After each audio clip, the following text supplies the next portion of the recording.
경제적 자유 언급하시는 분들 다 사기꾼들입니다. 사기꾼을 분별하는 세 가지 방식. 2022년도 포브스 코리아 2030 파워리더에 선정된 저는 각 산업의 몇천억 도단위 혁신가들을 인터뷰를 하고 있습니다. 현재 뷰티 마케팅 국내 1위 부스 컴퍼니를 운영 중입니다. 안녕하세요, 포브스 박진호입니다. 근데 일반 사람들이 생각할 때 유튜브에서 가장 먼저 얘기하는 게 이 경제적 자유. 이 경제적 자유가 뭘까? 나영씨 한번 생각해 본 적 있어요? 저는 하고 싶은 거 할 수 있는 게 경제적 자유이지 않을까 싶어요. 맞아요. 전 그렇게 생각해요.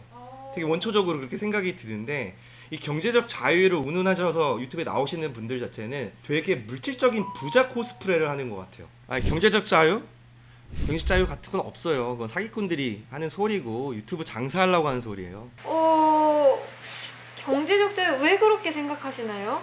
근데 경제적 자유라는 기준이 사실 있나요? 사실 이 부자들의 세계, 이 혁신가들 세계에서는 그런 용어조차도 쓰지도 않아요. 그런데 이분들은 그런 용어와 생각들이 조차도 사실 없는데, 일반 분들은 사실 유튜브에 선동을 당해가지고 그런 경제적 자유가 있다는 그런 환상을 갖고 있는 거죠. 실질적으로 이 경제적 자유 관련된 것들은 전 일종의 프레임이라 생각해요. 일종의 유튜브가 만든 프레임이다. 그러니까 자기가 처음에 나와서 부자 코스프레를 하는 거죠. 자기가 뭐 연봉 얼마를 벌고 자산 얼마 부자인데 너네는 이렇게 해야 된다. 자기는 지금까지 뭐 돈의 철학이 이렇다. 근데 그거 자체가 저는 일종의 가스라이팅이라 생각이 사실 들고, 그냥 조회수 잡아먹으려고 이제 하는 거지 않을까? 그럼 지금 경제적 자유에 대해서 논하는 대표님 또한 네. 조회수를 위한 주제를 던지신 건 아닐까. 맞고요. 네.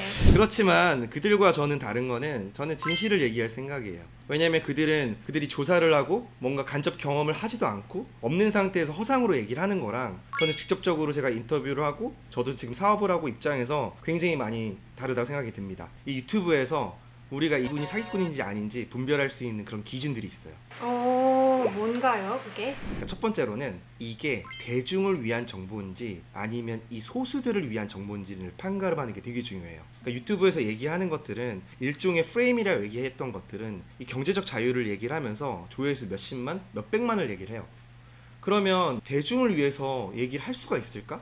사실 난 그건 불가능하다 생각이 들거든요. 결국은 이 세계라는 것 자체는 소수의 집단, 소수의 정보를 통해서 좀 돌아가는 그런 부분들이 사실 있는 거고, 그런 이너서클, 그런 모임 안에 들어가는 것들이 되게 중요하거든요. 그럼 그들과 이제 서로 나눌 수 있는 얘기도 다를 거고, 분명히 본인이 줄 수 있는 가치도 분명히 달라야 된다 생각이 사실 드는데, 유튜브를 통해서 뭐 정보를 얻고 뭐 사업을 하거나 새로운 꿈을 꾼다는 것 자체가 과연 모두가 대중들을 위한 것들이라면 과연 이런 것들이 경쟁력이 있을지는 본인이 한번 생각해 봐야 되는 부분들이 있는 것 같아요. 두 번째는 되게 물질적인 부분들, 현혹이 되면 안 되는 것 같아요. 그러니까 실질적으로 그런 본인들이 사람들을 현혹할 목적이다 보니까 보여줄 게 사실 없는 거예요. 그러다 보니까 자기가 갖고 있는 뭐 자동차, 뭐 명품, 뭐 심지어 건물, 이런 걸 보여주면서 유튜브를 하시는 분들이 사실 많은데, 그리고 저 또한 좀 그런 게 있어요. 회사 운영하면서 저 미팅 갔는데 어떤 대표님이 자기 사옥을 보여주더라고. 자기는 이만큼 성공했고 이 정도 대단한 건물이 있다 이렇게 얘기를 하셔가지고 그분이 이제 브랜드를 운영하시다 보니까 그분이랑 거래를 했죠. 근데 아니나 다를까 제가 뭔가 이 마케팅 회사 구조상 몇 억을 먼저 저희 회사에서 썼어요. 근데 갑자기 메일 한 통이 왔어요. 그 파산 신청. 그러면서 연락이 안 되는 거죠. 결국은 이 건물이라는 것 자체는 현금을 주고 사는 경우가 거의 없어요. 많이 없어요. 오히려 현금을 주고 사면 그게 이슈가 되죠. 그게 뉴스거리가 되잖아요. 그게 없다는 거예요. 그래서 저는 사실 그런 경험들을 하다 보니까 아직도 지금 파산 상태에서 지금 법적으로 처리하는데 지금 3년이라는 시간이 계속 넘게 걸리고 있고 아직도 지금 못 받고 있거든요.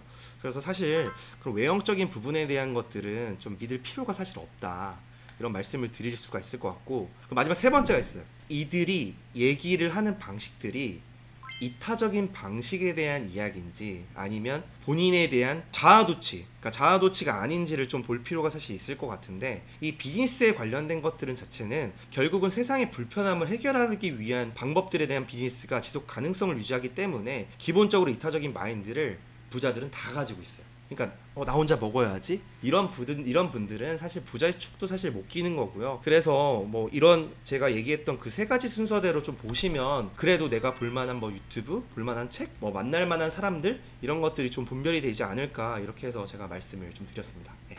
그러면 이거는 경제적 자유보다는 행복한 삶을 위해서 꼭 가져야 하는 시각 세 가지 정도로 그냥 결국은 경제적 자유는 없다. 일단 경제적 자유를 운운하는 사기꾼을 분별하는 세 가지 방식 이러면 될 것 같긴 한데요. 제가 말씀드린 이유가 대표님도 지금 이타적인 마음으로 이 채널을 운영하고 계시잖아요. 전 되게 이기적인 마음으로 운영을 하고 있지만 아, 그래요? 네, 지금 진실적으로 운영하려고 하고 있습니다. 아 이기적이지만 그게 이타적으로 맞아요. 작용하는 그런 그쵸. 채널의 방향성이 있네요. 그게 비즈니스라고 생각합니다.